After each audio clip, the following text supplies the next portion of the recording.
آپ بات کو آگے کیسے بڑھائیں گے؟ پیر بادشاہ جی کی بات کو تھوڑا آگے لے کے چل رہا ہوں جی. ہر مفضول اپنے سے افضل پہ قربان ہوتا ہے.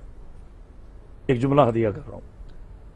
بیج قربان ہوتا ہے زمین پر، زمین قربان ہوتی ہے چارے پر، چارہ قربان ہوتا ہے جانور پر، جانور قربان ہوتا ہے انسان پر، انسان قربان ہوتا ہے ایمان پر، اور ایمان قربان ہوتا ہے میرے رسول اللہ صلی اللہ علیہ وآلہ وسلم کی ذات پر.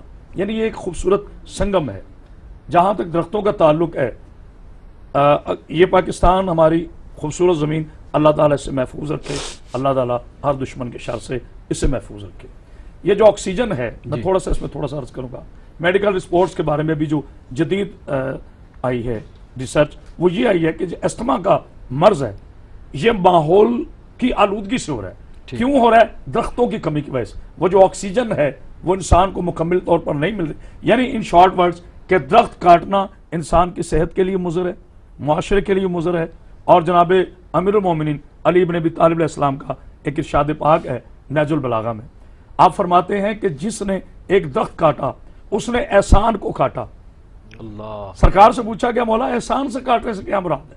آپ نے فرمایا کہ جو ایک آدمی درخت لگاتا ہے جب تک اس درخت کی چھاؤں رہتی ہے، وہ مسافر جو اس پہ کھڑا ہوتا ہے اس کا ثواب اس کو ملتا ہے جس نے یہ درخت لگایا تھا.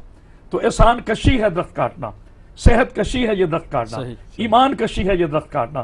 یہ درخت سرمایہ بھی ہے، کٹ جائے تو سرمایہ ہے، لگا رہے تو سایہ ہے. جی